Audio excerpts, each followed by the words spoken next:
네, 여러분들 반갑습니다. 손꾸락입니다. 네, 오늘은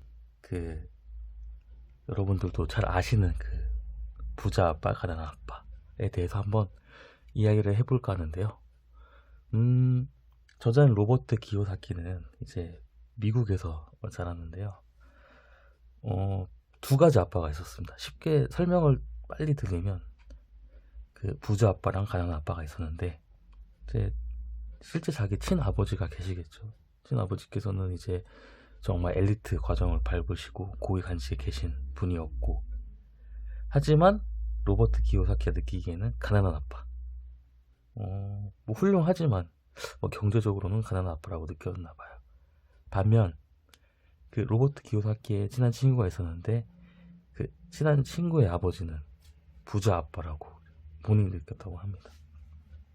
일례로 로버트 기요사키가 이제 돈을 벌고 싶어서 친구랑 같이 친구 아빠한테 가서 일을 하게 해달라. 좋다. 일하게 해주겠다라고 해서 자기는 이제 식료품 가게에 들이게 되죠. 처음에는 되게 열심히 했어요, 로버트 기요사키가. 근데 이제 자기 일한 만큼 보수가 되지 않으니까, 돈이 조금이니까 따지러 갔죠. 저렇게 열심히 하는데 왜 이렇게 조금 주시나요? 그랬더니 이제 알겠다 라고 하고 또 일을 시켜요. 근데 이번에는 무급, 돈을 안 줘요. 열받죠. 일을 했는데 돈을 안 주면 열받죠. 그래서 어떻게 했냐, 또 다시 따지러 가요. 가니까 그때 아버지께서 막 이렇게 설명을 하시면서, 결론은 네가 돈 벌 수 있는 시스템을 만들고 구조를 만들어 와라, 이거였어요. 그래서 로버트 기요사키는 일을 하면서 주변에 이제 보거나 아니면 잘 안 보는 만화책들이 있었죠. 그 만화책들을 모아서 창고에다가 넣어놔요. 그리고 거기서 학생들한테 만화책을 보여주는 그런, 어떻게 보면 조그만 사업을 하게 되죠. 그러면서 돈을 벌게 됩니다. 이게 간단한 내용이고, 자세한 거는 책을 통해서 한번 확인을 해보시는 게 좋을 것 같습니다. 이 그림, 그 책을 보시는 분들은 이 그림이 익숙하실 텐데요. 이 그림에 대해서 한번 설명을 드리자면, 로버트 기요사키가 얘기한 현금 흐름에 대한 사사분면입니다. 이거에 대해서 한번 제가 한자와 함께 결부해서 한번 설명을 해보도록 하겠습니다. 네, 먼저 1사분면, 근로자입니다. 저는 이제 인사 담당자니까요.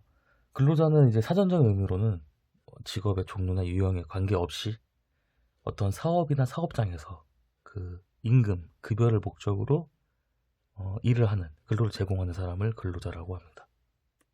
우리 대부분이, 보통 90% 이상은 이쪽에서 종사를 하고 있죠. 저도 마찬가지입니다. 회사에서 급여 생활을 하는 근로자입니다. 특징으로는 안정적이죠. 그래서 매달 꼬박꼬박 돈이 나오기 때문에, 그런 구조기 때문에 굉장히 안정적인 생활을 할 수 있습니다. 이 근로자의 다른 말로는 직장인, 회사원 등이 있겠습니다. 네, 다음으로 볼 2사분면은 여러분들이 가장 부러워하는 사업가, 회사 사장님들입니다. 사업, 어떤 일의 업종을 일으키는 그런 거죠. 회사를 세워서 사업을 하는 사람들, 시스템을 이용해서 직원으로 하여금 일을 하게끔 만드는 사람들입니다. 비즈니스. 어떻게 보면 가장 이상적이지만 좀 힘든, 리스크가 좀 있기도 하죠.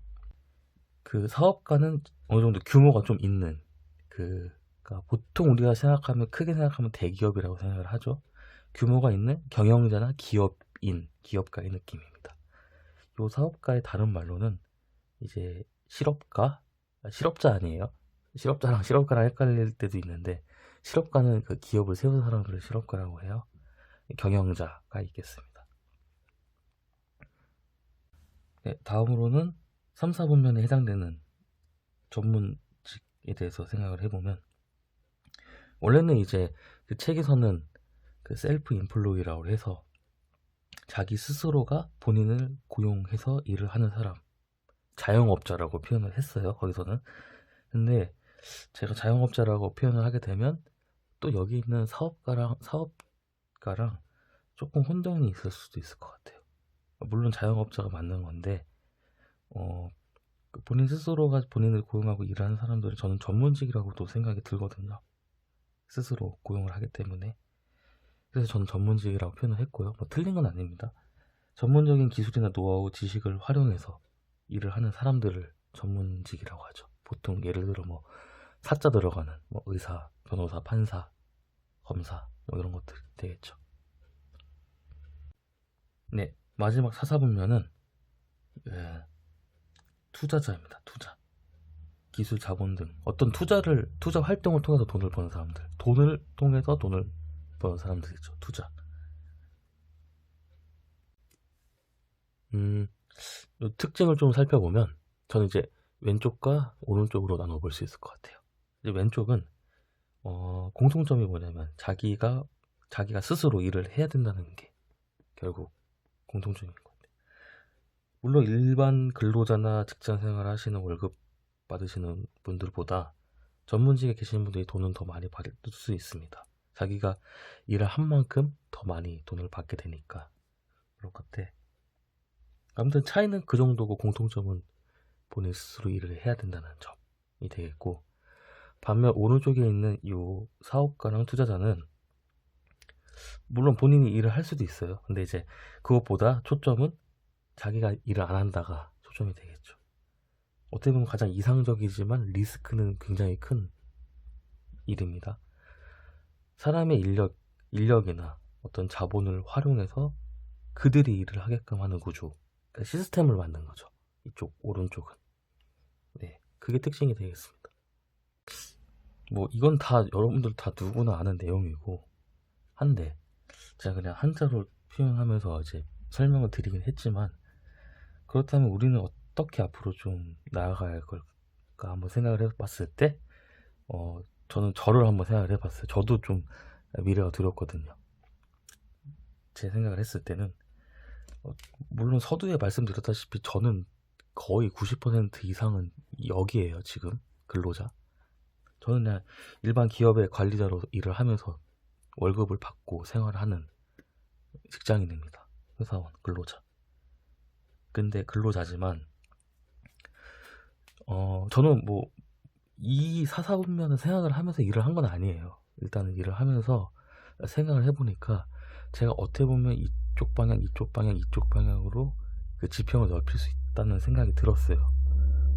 뭐냐면 저를 예를 들어보면 저는 근로생활을 하고 있지만 어떻게 보면 지금 하고 있는 활동들이 이 사업 쪽으로도 연결이 되지 않을까 생각을 해요. 지금 유튜브를 하고 있잖아요. 유튜브도 이제 물론 저는 지금 수익이 없는 유튜브지만 제가 좋아하고 이런 컨텐츠를 만드는 걸 좀 좋아를 하는데, 이런 걸 꾸준히 하다 보면 유튜브로 더 이렇게 사업을 할 수도 있는 거고, 아니면 제가 만든 이 고유의 컨텐츠를 통해서 나중에 회사를 차릴 수도 있는 거죠. 컨텐츠 제작 회사를 차릴 수 있거나, 아니면 이런 쪽에 좀 문화 컨텐츠나 뭐 기획을 할 수 있는 그런 게 될 수도 있겠고요. 그 다음에 전문직. 전 전문직이 아니에요. 아직 근로자인데 제가 요즘에 공부하는 게 있어요. 요즘 공부하는 게 전문직 자격증에 되게 가깝기 때문에, 그게 만약에 공부를 열심히 해서 합격을 하고 그쪽 실무나 경력을 쌓을 수 있게 된다면 근로생활을 하고 있지만 또 전문직으로도 이동을 할 수 있는 그런 시스템이 만들어지겠죠. 그리고 마지막 투자. 투자는 관심이 많아요. 투자. 요즘 핫하죠. 부동산, 뭐 주식. 뭐 투자는 여러 가지가 될 수 있어요. 뭐 다양한 것들이 있지만 대표적으로 이제 그 두 가지를 생각을 했을 때 꾸준히 공부하면서 어쩔 수 없는 것 같아요. 이 자본주의 시대에서는 그 돈과 결부를 꼭 지어야만 할까? 네, 지어야만 하는 것 같아요. 돈이 중요하니까요. 돈이 중요하지 뭐 돈이 전부는 아니니까. 아무튼 그런 활동들을 꾸준히 하는 게 좋겠다라는 생각이 들죠. 네, 오늘은 그 로버트 기요사키가 얘기한 현금 흐름 사사분면에 대해서 제가 한자로 이 직업들에 대해서 한번 적어보고 나름대로의 생각을 이야기해보는 시간이었습니다.